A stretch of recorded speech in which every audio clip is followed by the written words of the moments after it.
Sonorama.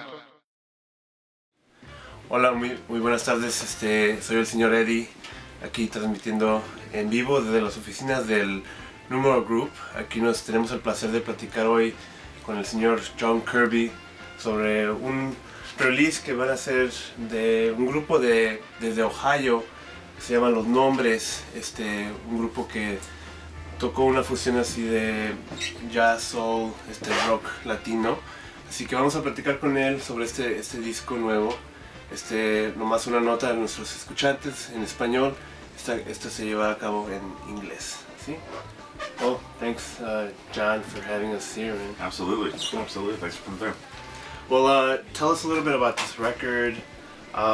When it comes to I think blend soul, you never figure that Cleveland, Ohio is going to be home to a group like this. But just tell us a little bit about the story behind this. Absolutely. Well, interestingly enough, they're from about 30 miles west of Cleveland, a little town called Lorain, Ohio, that in the 1950s had shipbuilding, manufacturing, and so they Operation Breadbasket was happening, and they started bringing Puerto Ricans in by the plane load to work these mills, and so the town just got a booming Puerto Rican population almost over the course of a couple years. So when their kids, the first generation of Lorain natives, started getting into music, you had Tito Puente was coming out. A lot of boogaloo and stuff like that was salsa wasn't quite hitting yet, but those sort of Puerto Rican music movements were happening on U.S. soil proper, and so these guys were as moved by the Motown sound as they were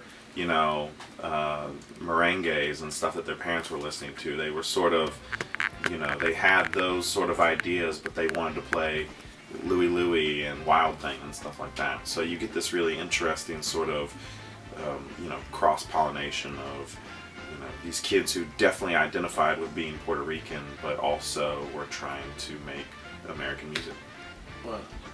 And we're talking what years are we talking about? The earliest thing on here would be 1967, and the latest thing would be 1973. Okay. The band, it was a bunch of guys who grew up in this, right around the shipyards of Lorain, Ohio. There's probably on no two songs do you have the same lineup. Like the vocalist was Willie Marquez, and he was the same throughout. You'd have Pepe Rivera, who we worked with very closely to make this happen, was the guitar player. He still lives in Lorain, Ohio, and has a show on the radio there. But late 60s, early 70s, and the earlier stuff, those elements of lots of percussion, sort of the romantic.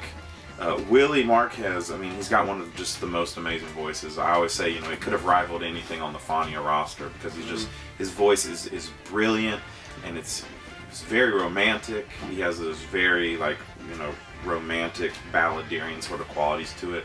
But the music, it cuts. It's very assertive. It's very forthright. And it's kind of this young, rebellious, aggressive kind of dance music.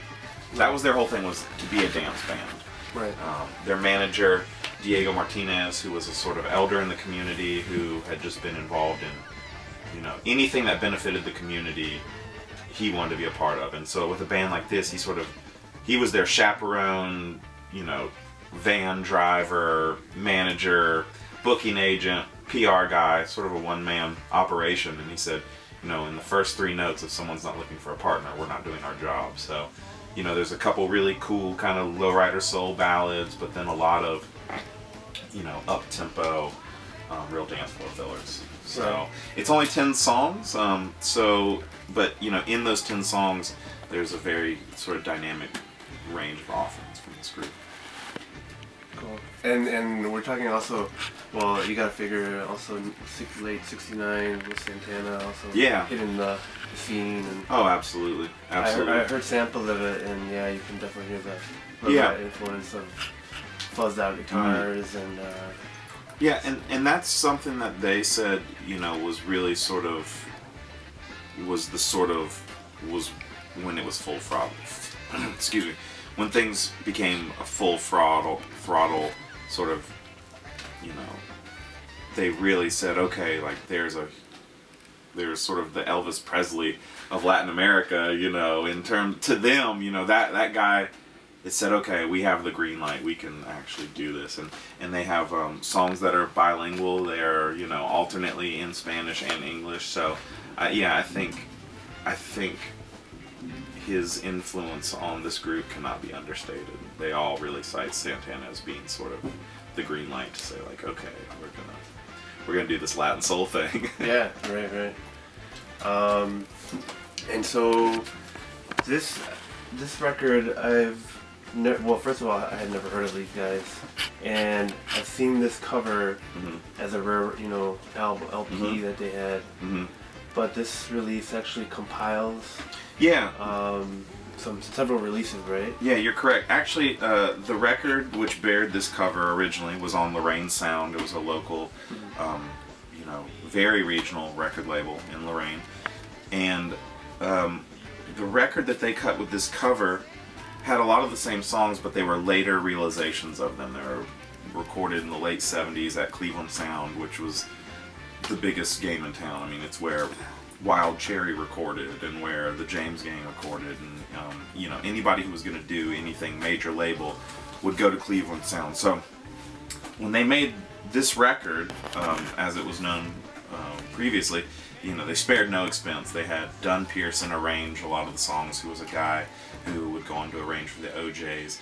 And it was a good record, and it had good moments, but it just had that sort of, that sheen, that sort of disco, sort of gloss that we thought the original records, as they had cut, you know, 2 songs at a time, really embodied this sort of, you know, the spirit of the Los Nombres that we loved and we enjoyed. So this record, as we put it out, the Asterisk release, is sort of a realization of the full length they put out. It's a lot of the same songs, but the earlier incarnations, and we were able to incorporate alternate takes and unreleased music as well.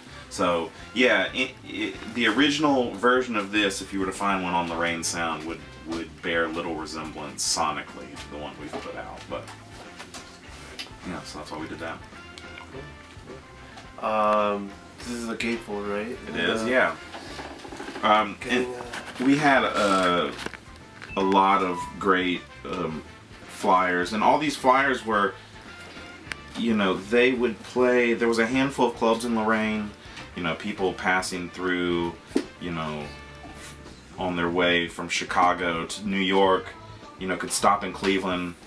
There was one club that, you know, if you had a spare Tuesday night, you could play in Lorraine and maybe generate some income. But a lot of these flyers were from the Ukrainian Federation, from, you know, the Puerto Rican Home, or from places where they'd essentially just throw dances or sock hops or things like that. So, you know, there's photos of them playing here.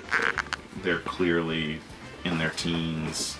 You know, this is actually later in their career, about 71 or 72, I think this newspaper article was from, and you know, they'd already been through quite a bit of personnel change, and it was really foretelling to read the article, because you could really tell that, you know, they'd really, at this point when this came out, they'd been at it. You know, there's photos of this band from 64 and 65. You know, by 1972 they'd been at it a while, and they were still in Lorraine. So, you know, you get these interesting testimonials of a band in, you know, the suburbs of Cleveland, Ohio. You know, in this sort of island of this Puerto Rican enclave in northern Ohio, and these kids were really, I mean, it's something, you know, that would be recorded on a you know, deserted island or something. You know, they really, all they had was each other. So yeah, it's a really cool story. They really endured, and they actually, Diego Martinez, the manager, is still alive, and he's still doing producing songs. The Nombres, which now is just Diego Martinez and and Pepe, the guitar player. They've done the official Lorraine, Lady Lorraine, which is the official theme song of Lorraine, Ohio.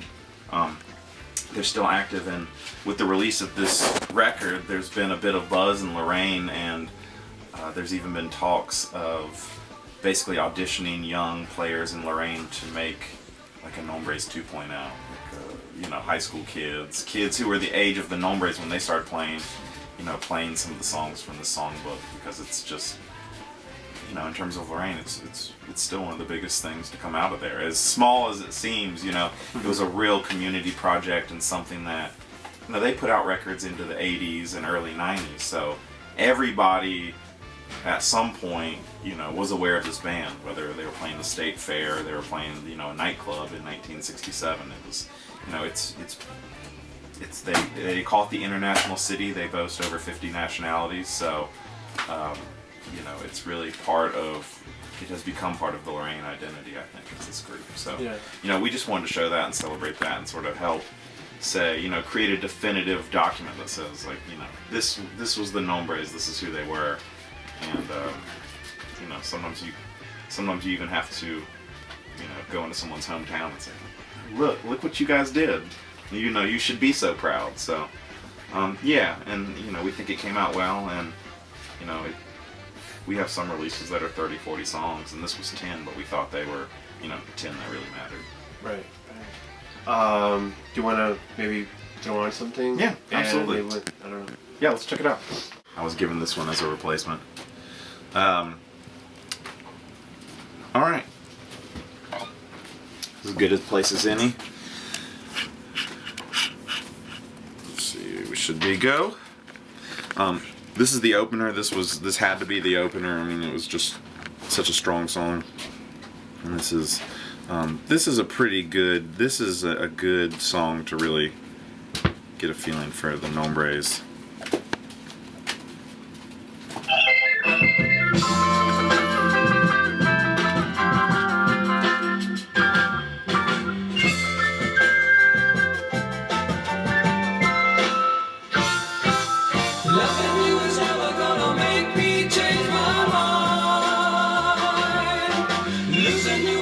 Like, so here's like this is a really good instrumental that they did.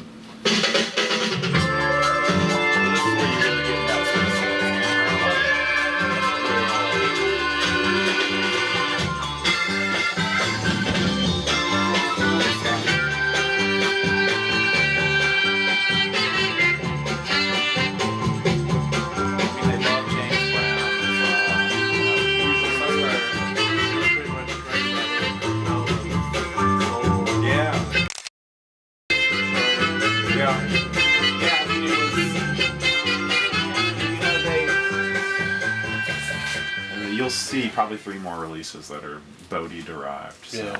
It's and you know, we're fortunate to have this, and you know, everything that's come out of there was pretty quality. So yeah.